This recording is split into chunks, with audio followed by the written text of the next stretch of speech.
Como iglesia estamos en una temporada donde le estamos creyendo a Dios por cosas mayores. Estamos creyéndole al Señor por una temporada de crecimiento, de fructificación, no en ámbitos simplemente financieros o numéricos, sino por una temporada donde podamos avanzar, vencer aquellas áreas que quizás por largos tiempos, temporadas nos han mantenido distraídos, estancados, ocupados, angustiados.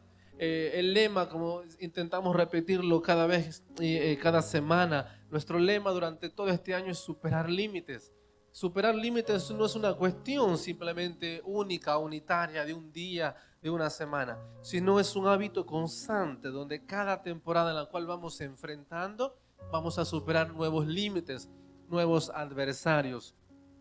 Para poder creerle al Señor o a Dios por cosas mayores y por cosas mejores en nuestra vida, necesitamos abrazar uno de los principios más relevantes, gloriosos, primordiales que están escritos en la Biblia: la fe. La fe, muchos hemos escuchado prédicas, sermones de la fe. Sabemos en cierta medida lo que la fe significa. Y uno de los mayores regalos que Dios nos ha dado como iglesia o como hijos suyos es la fe. La fe, más que un principio o parte de un lenguaje religioso, es un combustible, es un motivador, es un propulsor de propósitos, de potencial y de revelar lo que está aún escondido de parte de Dios para el corazón de nosotros, su iglesia, sus hijos. Y quiero leerle el libro de Hebreos capítulo 11, versículo 1 y 2 dice: es pues la fe, la certeza de lo que se espera y la convicción de lo que no se ve, porque por ella alcanzaron buen testimonio los antiguos. Por la fe entendemos haber sido constituido el universo por la palabra de Dios, de modo de lo que no se ve fue hecho de lo que no se veía. Por la fe entendemos que lo que ahora podemos disfrutar como creación fue diseñado exclusivamente o hecho intencionalmente por la intervención divina de Dios.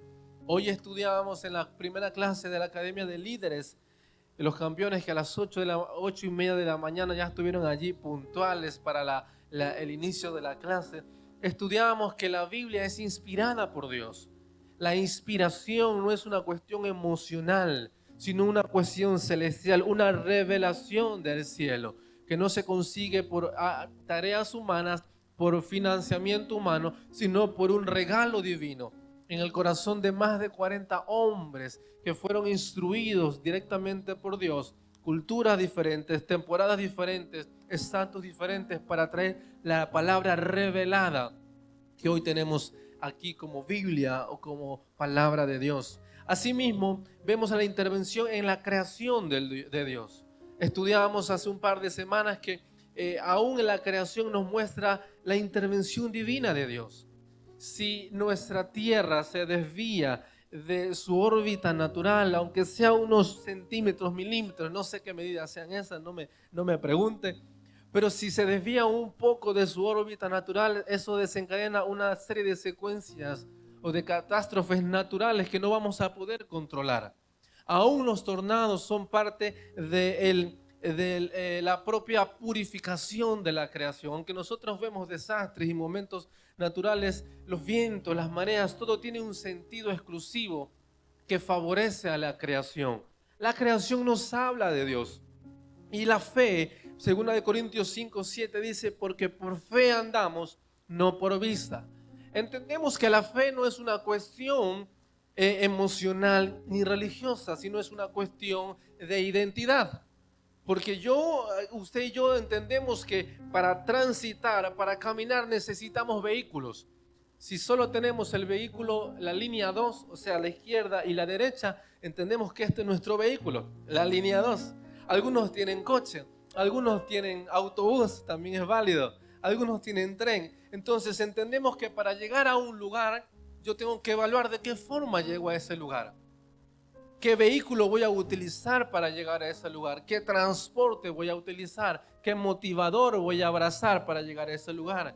Y superar límites, avanzar, crecer, tiene que ver con visualizar a donde yo quiero llegar y también decidir cómo voy a llegar a ese lugar. Porque con buenas intenciones el mundo no cambia. Con obra social el mundo no es suficiente para ser cambiado. No es suficiente la obra social para cambiar el resto del mundo. Y aquí donde abrazamos la relevancia de la fe como un transporte, un movilizador, un principio divino designado y diseñado por Dios para llevarnos a cumplir esos propósitos y esos planes que Él tiene escritos para usted y para mí. Cuando hablamos de vista humana natural, entenderemos que no somos suficientes en nuestros ojos naturales, nuestra razón humana, nuestras prácticas naturales para crecer. Porque de buenas a primeras, cuando alguien nos hace enojar, ¿qué hacemos? Nos enojamos, valga la redundancia. Cuando alguien nos falla, ¿qué hacemos? Nos enojamos. Cuando las cosas no nos salen bien, ¿qué hacemos? Nos frustramos. Cuando el esposo deja la toalla tirada en el suelo, le reñimos, nos riñen, porque me incluyo. Cuando se nos olvida alguna fecha, nos riñen. Cuando algo pasa en nuestra familia, nos golpea, quizás una mala noticia, quizás un proyecto que no salió como esperábamos. Nuestra vida humana siempre va a estar limitada por nuestra propia capacidad y por lo incontrolable del contexto. No somos dioses, no tenemos suficiente capacidad para controlar todo lo que nos rodea. No tenemos la capacidad para decidir todo lo que nos rodea. Emprendemos, planificamos, soñamos, trabajamos, pero siempre hay un factor incierto e inesperado en nuestra vida. Y es allí cuando la fe es el motivador, el camino, el transporte que Jesús dejó preparado para su iglesia. Para que usted y yo como hijos de Dios utilicemos la línea de la fe, el transporte de la fe, el principio de la fe para poder avanzar y superar aquellas cosas que naturalmente no podemos hacerlo, pero por medio de la fe sí podemos alcanzarlo. La propia definición de la fe, hemos visto en Hebreos, es la certeza de lo que se espera y la convicción de lo que no se ve. Y hay tres cosas que quiero resolver con ustedes, algunos puntos que vamos a ir hablando, que definen y que vamos a estudiar y a clarificar algunas cosas en cuanto a la fe. Lo primero, en su definición, la fe nos habla de certeza, la certeza de lo que se espera. La certeza tiene que ver no con una suposición, una superstición, sino con una convicción. Cuando digo yo tengo certeza de que voy a llegar, voy a hacer, va a pasar, es una decisión profunda, un convencimiento profundo de que algo va a suceder. La certeza, por lo tanto, está por encima de la emoción, porque la certeza y la emoción no pueden ir de la mano. La emoción es incontrolable, es cambiante. Hoy quizás estoy amoroso, amorosa, mañana igual no quiero ver a nadie. No mire a nadie, por favor, ni le codee a nadie, porque dice, a ti te pasa eso, te falta fe, entonces. No, eso es otra cosa. La fe no es algo que se puede manejar por nuestra emoción o nuestra condición emocional, financiera. La fe es una convicción, una decisión profunda. La certeza es tener la seguridad de que algo va a suceder o que voy a llegar a esa meta que espero cumplir. La certeza pasa por encima de la emoción y se convierte en una convicción espiritual. La certeza se convierte en la capacidad de ver las cosas con la visión del reino. Si andamos por vista natural, nuestra certeza va a ser finita, va a ser muy frágil. Pero si caminamos por la certeza de la fe, nuestra visión va a superar esos límites o obstáculos a los cuales nos enfrentamos. No podemos vivir o decir o dejar todo para que Dios haga lo que quiera con nuestra vida. Quizás suene un poco hereje, pero déjeme terminar antes de que me culpe. Muchas veces hemos utilizado la fe como un momento horóscopo. Señor, a ver, por fe yo creo que mañana va a salir el sol. Y bueno, está bien, puede que suceda. O Señor, por fe yo creo que mañana va a salir, mañana no va a haber lluvia y voy a ir a hacer una barbacoa. Y está bien, podemos orar, no digo que sea malo eso. Pero poner el resultado y anular mi responsabilidad en el trabajo o en la intención de alcanzar cosas es utilizar la fe como un momento horóscopo. Que las cosas sucedan, que el universo decida, que las cosas salgan como tengan que salir. Y eso no se convierte en fe, se convierte en azar, en suerte, en lo inesperado del universo, vamos a decirlo así.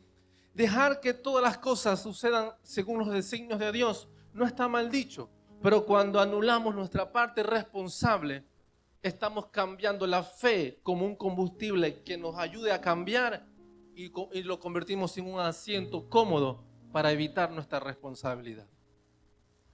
Tener certeza de que las cosas sucedan también tiene que ver con tener certeza de hacer que las cosas tienen que suceder cumpliendo mi parte responsable. Yo no puedo ponerle en la carga completa a Dios, decirle: Señor, yo quiero que mi familia sea una familia como Adán y Eva en el Edén. Que los leones estén calladitos, que mi esposa no me grite, que mi esposa no me riña, que mis hijos no se pongan rebeldes, que mi esposo no se olvide de las fechas de aniversario, que todo lo que emprenda prospere. Yo puedo intentar que esas cosas, pero si yo quiero ver frutos, cambio, madurez, pero me quedo sentado en el sillón de la indecisión, no va a suceder nada. Dios tiene el poder para hacer, Dios tiene el poder para cambiar, pero hay una parte responsable que tiene que ver con una fe práctica en nosotros, de cumplir la parte que nos corresponde como hijos de Dios y como iglesia. La certeza, familia e iglesia, nunca es la ausencia de responsabilidad, sino es la decisión de cumplir con mi parte del contrato. Jesús ya estableció victoria a través de la muerte y de resurrección en la cruz. Pero apropiarnos de esa victoria es vivir sobre el sacrificio de Jesús. ¿Cómo es vivir el sacrificio de Jesús? Tomando nuestra cruz todos los días. Yo me puedo quedar en mi sillón religioso y decir: no, Señor, tú ya hiciste todo por mí. Yo no hago nada, no predico, no sirvo, no trabajo, no, solo respiro. Me convierto en un consumidor de oxígeno. Respiro y no produzco nada.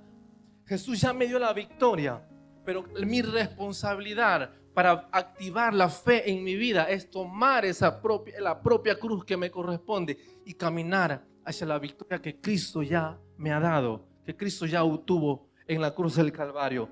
Por eso la fe empieza con certeza. Creer que voy a ver cosas que sucedan, pero también tengo que hacer que en mi parte responsable las cosas vayan cambiando. Si tengo que arreglar ciertas áreas en mi familia, tengo que tomar la intención de trabajar esas áreas de mi casa. Si tengo que hablar o tener conversaciones delicadas, tengo que tomarme el trabajo de hablar y tener esas conversaciones delicadas. Si tengo que tomar decisiones que vayan a favor del reino, tengo que pararme y tomar esas decisiones. La fe nunca anula mi parte responsable y accionar, sino me da un motivo para saber que ningún sacrificio va a ser en vano, sino va a ser una inversión para mi favor.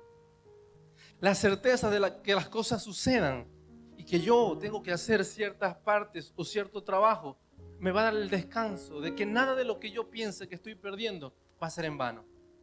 Nada de lo que yo piense que estoy renunciando va a ser en vano, sino que estoy invirtiendo a favor de una promesa mayor, a favor de una temporada de mayor crecimiento, a favor de una temporada de mayor madurez, a favor de una temporada de una fe mucho más estable y profunda. La segunda parte de la definición de fe es confianza.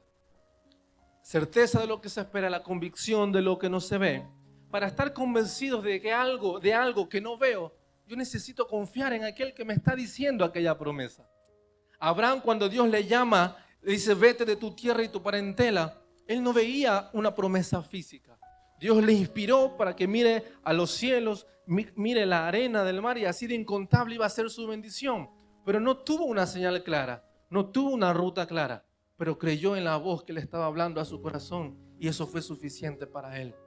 Por eso la segunda parte de la definición de fe es confianza. Yo no puedo pretender tener una fe estable si no confío en aquel que me ha dado esa capacidad o esa medida de fe en mi corazón. ¿Cómo obtengo la confianza? La confianza no se compra en el supermercado. La confianza no se vende por Amazon o por Shein, las que les gusta Shein, está muy bien. La confianza no viene el 2x1 en el Carrefour o 3x2 en el Carrefour o en el Mercadona. No, la confianza viene a través de una relación mucho más profunda. Los que llevamos años en el matrimonio sabemos que a medida que vamos avanzando en las relaciones, en el matrimonio, en la familia, vamos siendo más prácticos y aprendiendo a conocernos y a amarnos de mejor manera. No es la misma forma de primer o segundo año de casado que cuando personas que llevan 10, 20, 30 años de casados, siempre el conocimiento va a ser poder.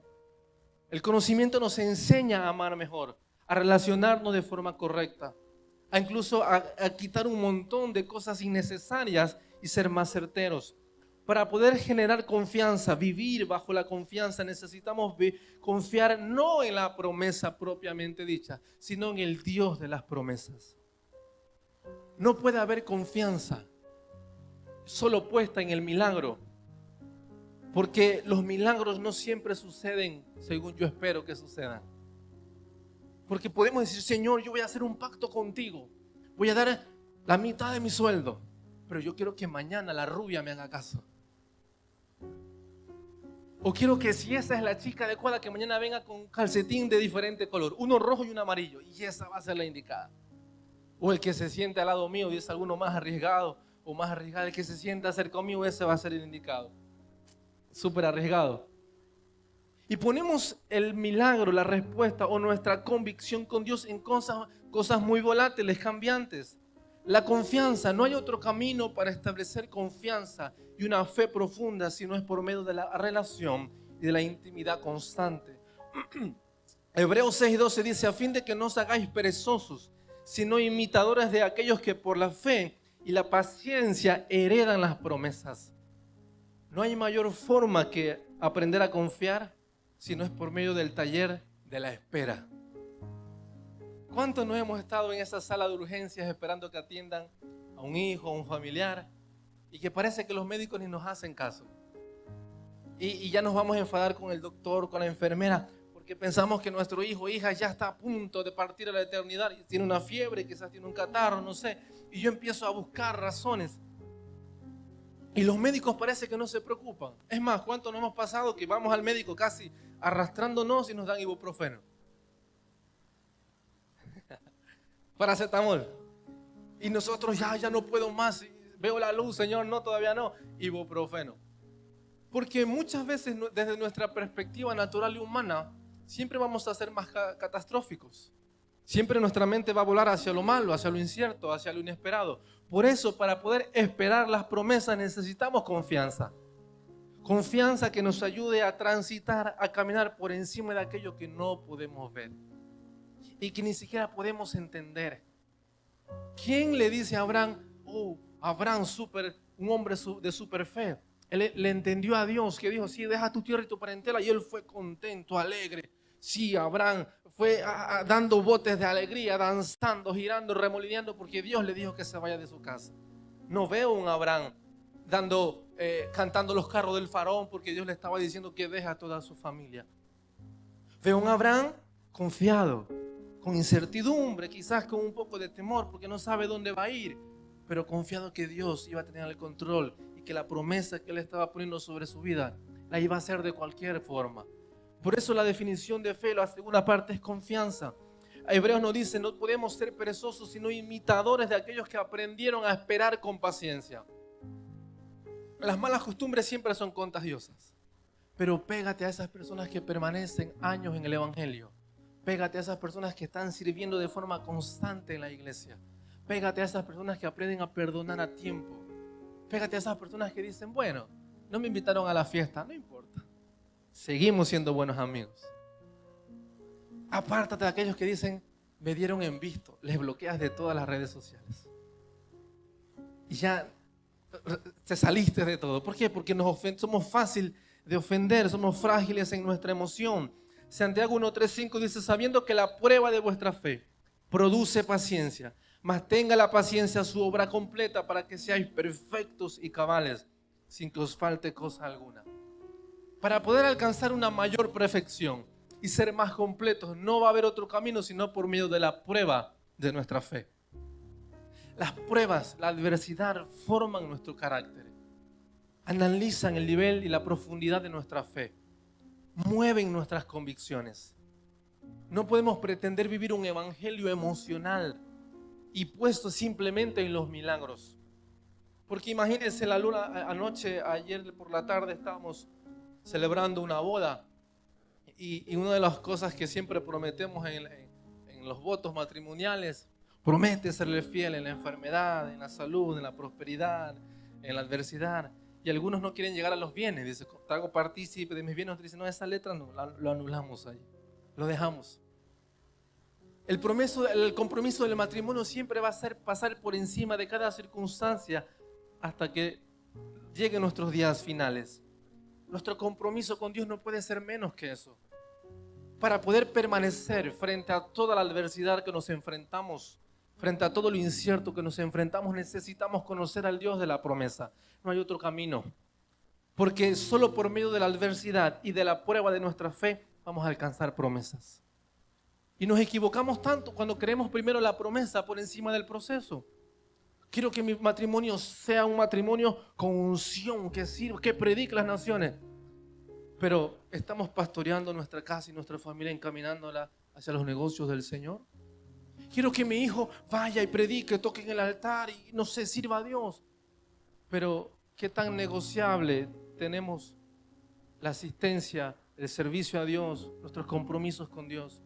Porque hoy en día somos muy frágiles de compromiso. Decimos, no, hoy no voy, mañana no vengo. Por eso la prueba de nuestra fe siempre va a ser por medio de la adversidad. Por eso, para que nuestra fe sea comparada y refinada mucho más que el oro, es por medio de fuego, no hay otro camino. Nos podemos perder toda una vida pidiéndole al Señor que quite nuestra prueba, que quite nuestro problema.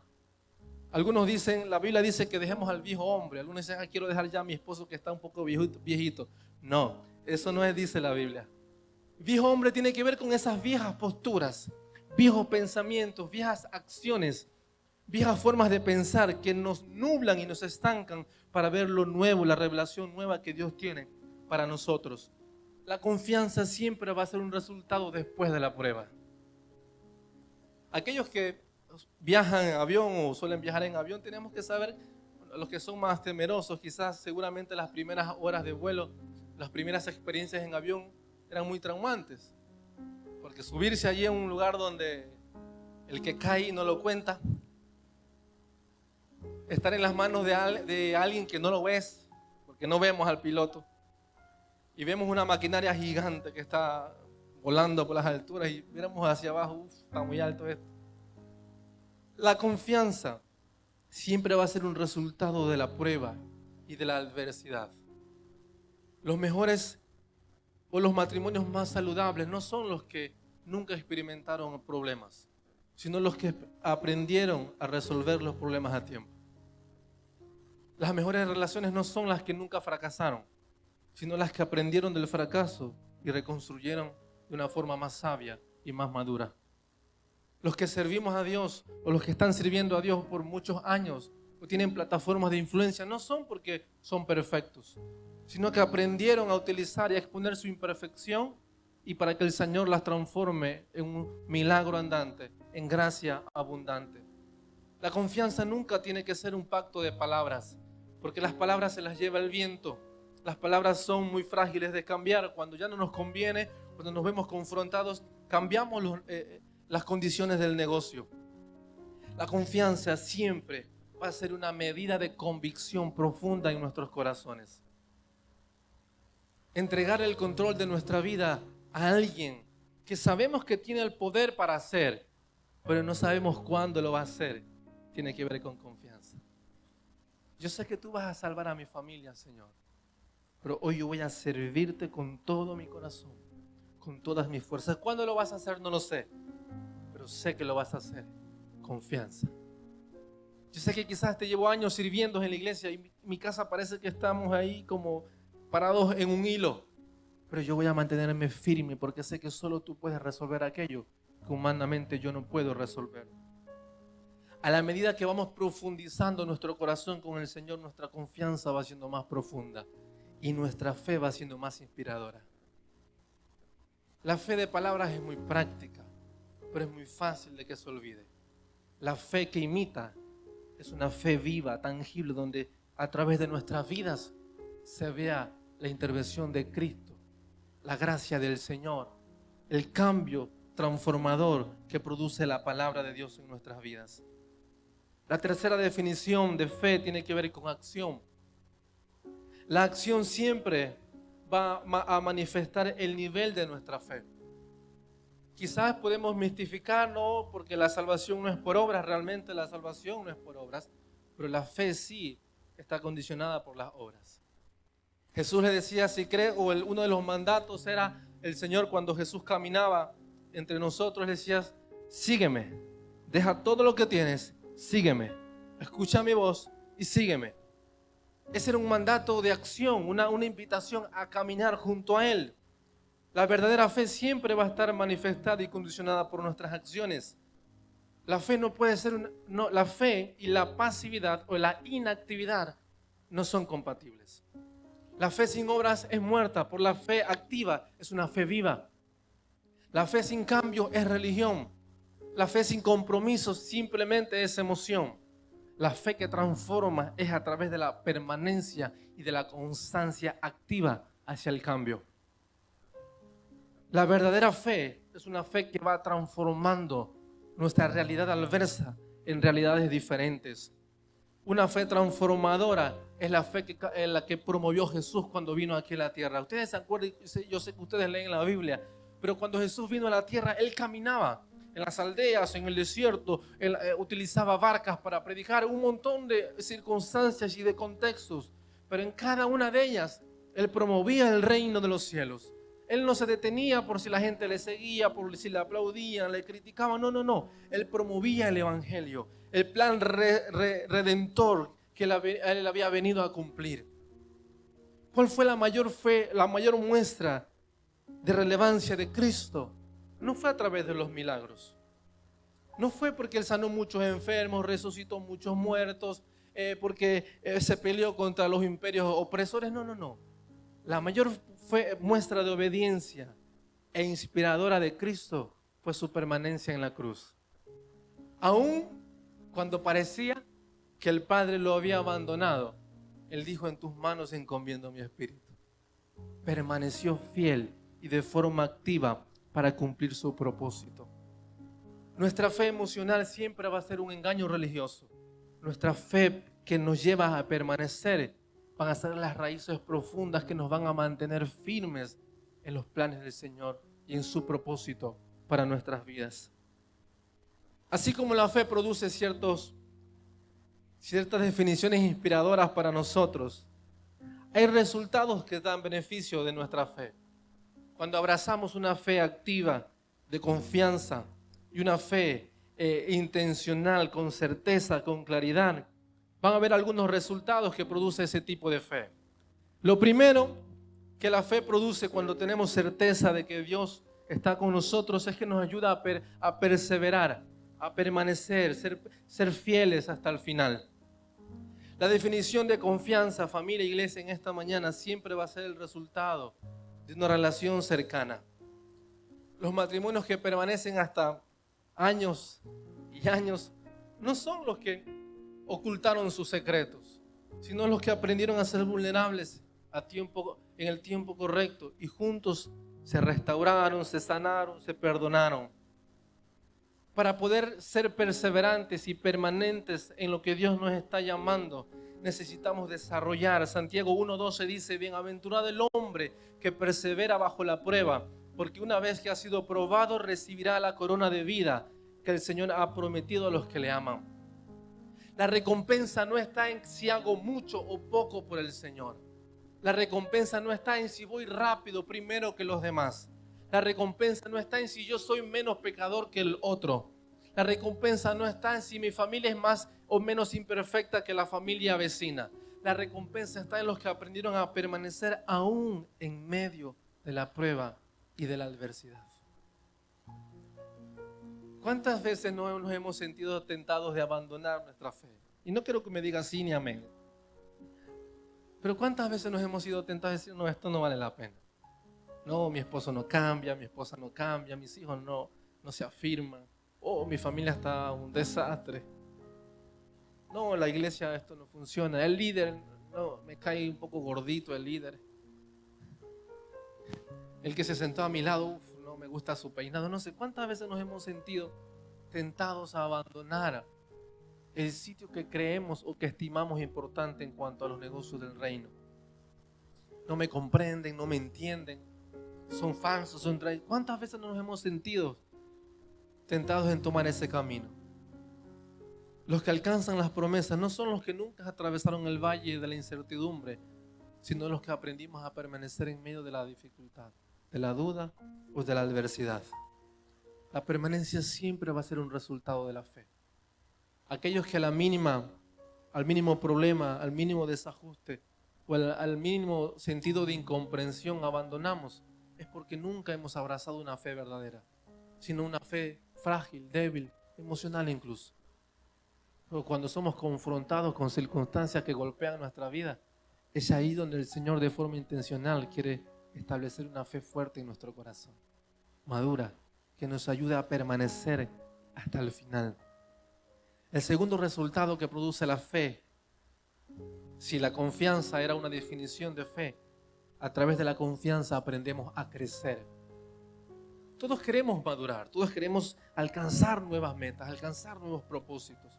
Pero el crecimiento, si bien es cierto en nuestra parte física, hay un crecimiento que no lo podemos controlar. El crecimiento espiritual, relacional, ministerial, laboral, siempre va a estar intencionado por el trabajo, por el contexto, influenciado por el contexto y por la profundidad de nuestros compromisos. Si yo quiero que Dios deposite mayor gloria sobre mí, yo tengo que invertir mayor profundidad en mi corazón y en mis compromisos con Dios. Si yo quiero que mi familia sea salva, yo tengo que invertir en dejar un legado fiel, firme, para que mi familia transite por ese legado.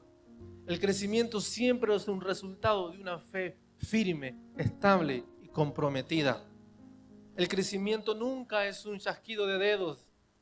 Y por eso que a veces decía, pretendemos que Dios, utilizamos al Dios como una especie de mago de la lámpara o lámpara mágica. Señor, yo quiero que me ayudes y que cambies mi carácter y que cambies a mi esposo, que madures a mis hijos, yo qué sé, que me des la lotería para así no trabajar tanto y poder servirte.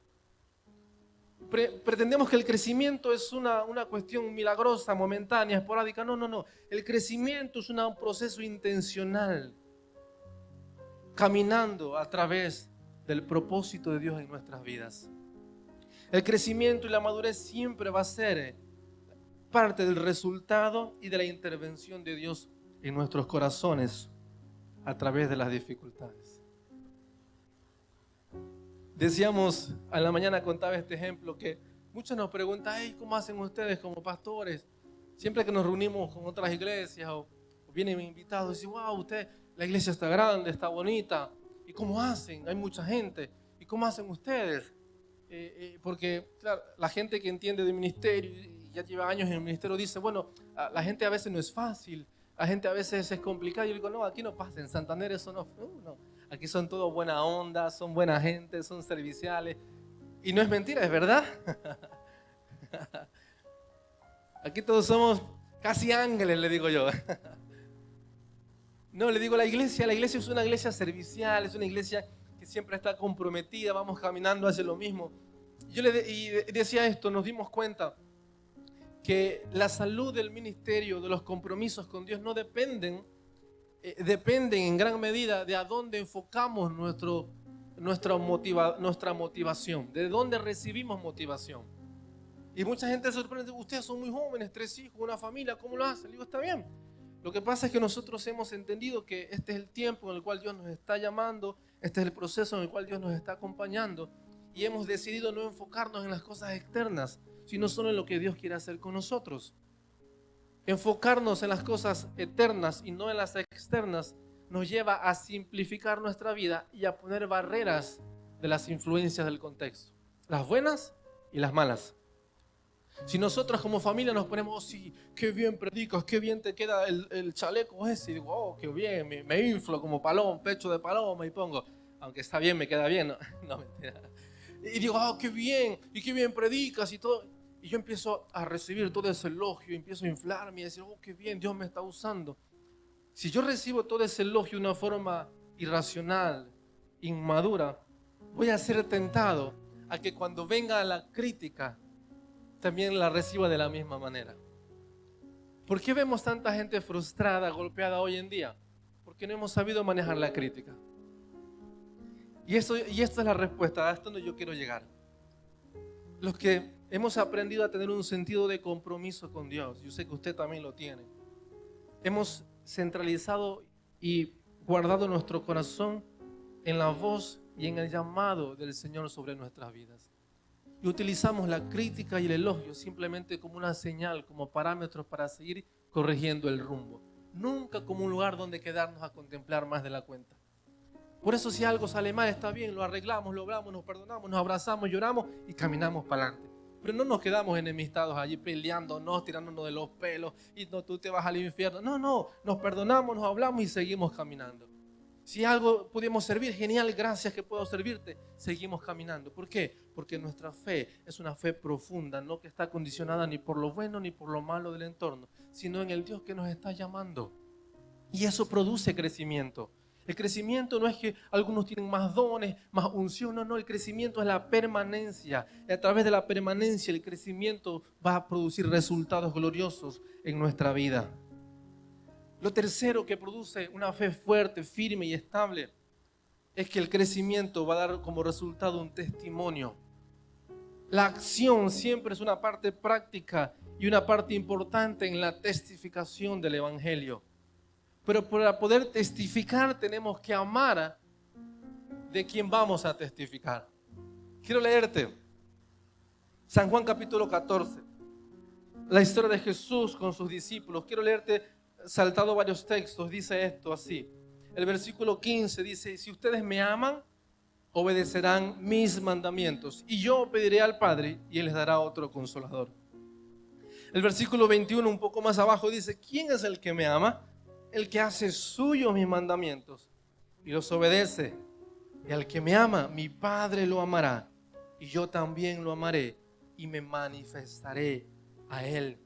El versículo 28 vuelve a repetir Jesús casi lo mismo. Si me amaran, se alegrarían de que yo voy al Padre, porque el Padre es más grande que yo.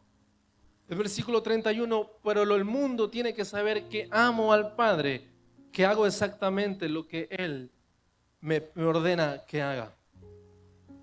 No hay otra forma de aceptar los límites con paciencia y testificar de forma contagiosa lo que Dios está haciendo por nosotros, con nosotros, si no es por medio de una revelación correcta de Cristo en cada temporada. El camino de Emaús habla de dos discípulos que estaban caminando junto a Jesús. Ellos dos venían conversando y decían: no sabes que ese judío, el que había dicho que iba a derribar el templo, que lo iba a reconstruir en 3 días y que iba a resucitar, ya pasan unos 3 días y no ha pasado nada. Esa era la conversación de estos dos discípulos. Ese Jesús que iba a ser el Mesías, el Salvador, quedó muerto en la cruz. El contexto dice que ellos estaban decepcionados, estaban incluso molestos, estaban frustrados. ¿Por qué? Porque las promesas de aquel judío que iba a resucitar y a rescatarles del gobierno opresor estaba muerto, no había resucitado. Y de repente, de forma graciosa, Jesús se une ahí al equipo. Y estos muchachos le dicen, Jesús le pregunta: ¿de qué hablan? ¿No escuchaste de ese Jesús? De ese judío que había muerto, que iba a resucitar. ¿Acaso tú eres el único extranjero que no has escuchado la noticia?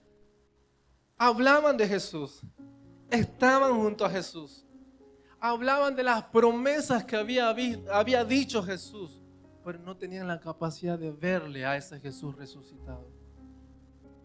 Cuando más nos sentimos confrontados con la iglesia, con el evangelio o con el propósito que Dios está en nuestras vidas, no es porque estamos equivocados, quizás de forma muy equivocados, sino porque quizás Dios nos está llevando a una revelación nueva de su proceso y de su obra en nosotros.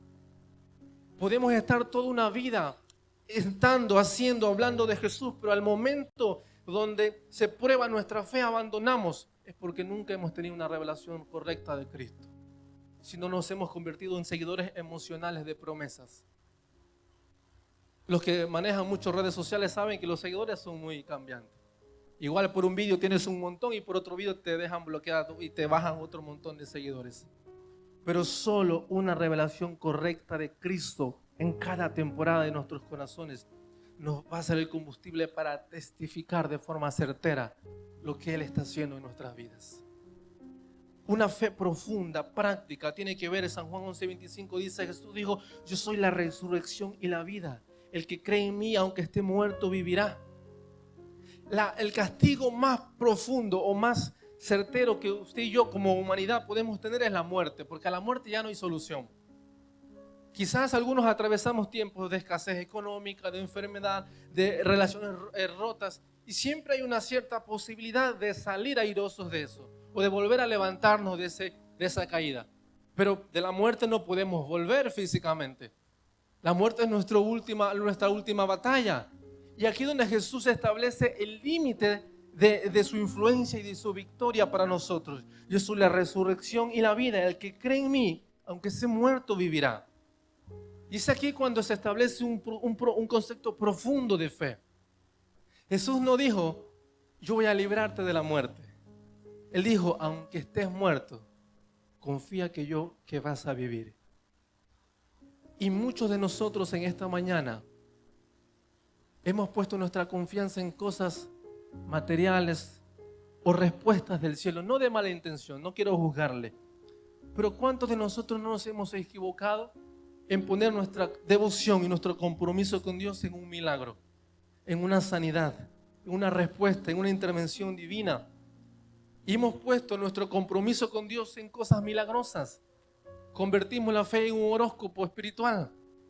Pero nos olvidamos que la mayor muestra de fe y de compromiso y la mayor muestra de poder y de gloria de Jesús es que aun cuando los milagros no suceden, el poder de su mano milagrosa, llena de gracia y de amor, nos sigue sosteniendo, aun en nuestros momentos de debilidad. Él no dijo, yo le voy a librar del sufrimiento. Él dijo, aunque quizás estés en un momento de sufrimiento, confía que yo te voy a rescatar de ahí. Él no dijo, yo te voy a librar de la frustración y del dolor. No. Aunque atravieses momentos de traición y de dolor, yo voy a tener la capacidad de poder restaurarte, sanarte. Vivir por fe, familia, iglesia, en esta mañana, para ir terminando, es aceptar que la gracia y el poder de Dios también se manifiesta en aquellas cicatrices y temporadas dolorosas de nuestra vida. Pensamos que las personas que están predicando, sirviendo, son productos terminados y que no les pasan los problemas que pasamos la gente de a pie. Que el divorcio, la enfermedad, los problemas financieros no les golpean. Ah, no, el pastor tiene todo, tiene un coche último modelo. Bueno, yo lo creo, llegará seguramente. Y viste con traje, con chaleco, no le faltará el dinero. Y bueno, está bien, no nos falta, eso es cierto. Tampoco nos sobra, pero bueno, ahí estamos. ¿A dónde voy? Pensamos que la adversidad es una cuestión de ausencia de Dios o de propósitos en nuestra vida. Y nos olvidamos que el mayor momento de gloria, lo decía hace un momento, de Jesús fue cuando Él fue crucificado en la cruz y expiró su último aliento en las manos del Padre. Porque Él sabía la promesa que Él había dicho. Aunque estés muerto, vas a vivir. Pero nadie le libró de la sensación de sentirse abandonado, de sentirse solo, de sentirse ajusticiado de forma equivocada.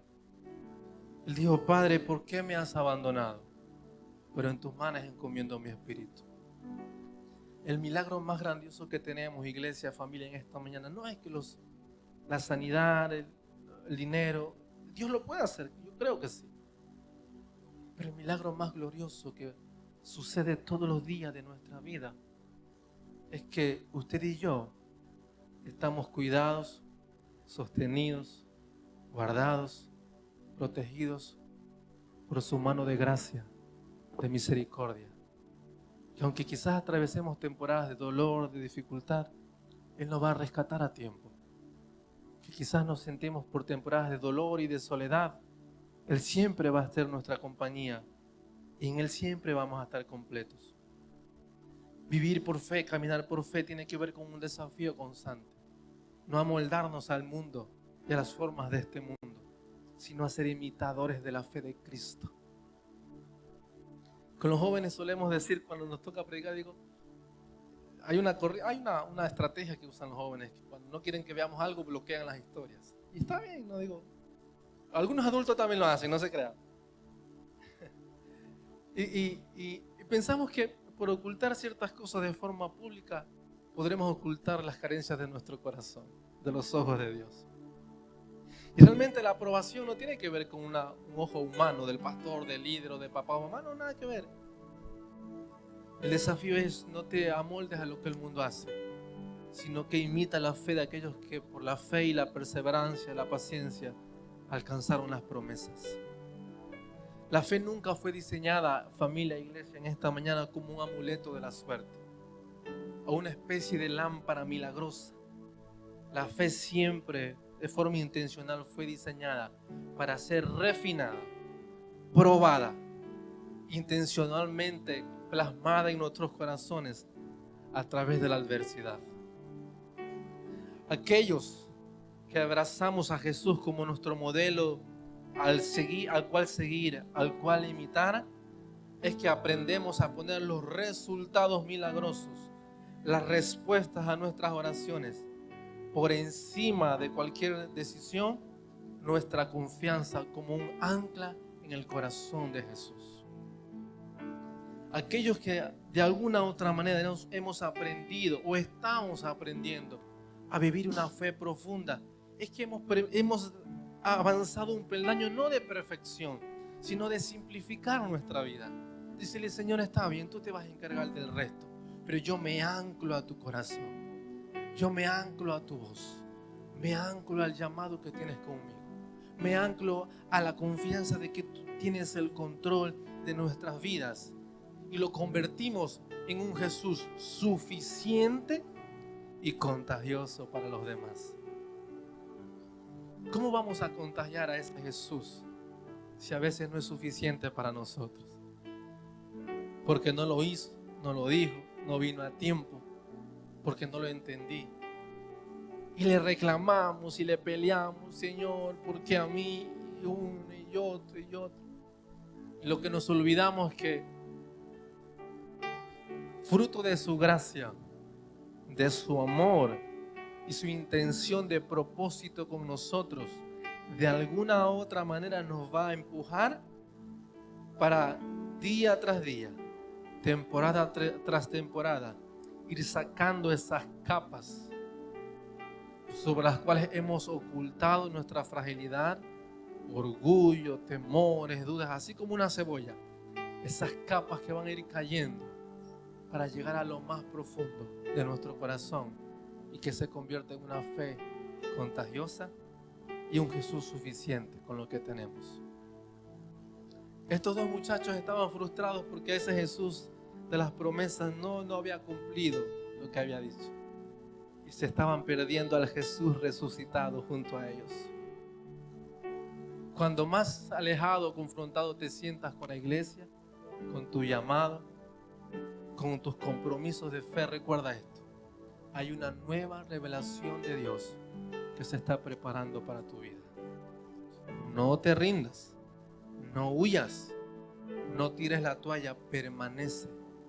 No solo en la promesa, sino en el Dios que te prometió que lo haría. Que aunque estés muerto, tarde o temprano, Él nos puede traer a la vida. Dice amén. Ponte de pie, por favor, vamos a orar juntos.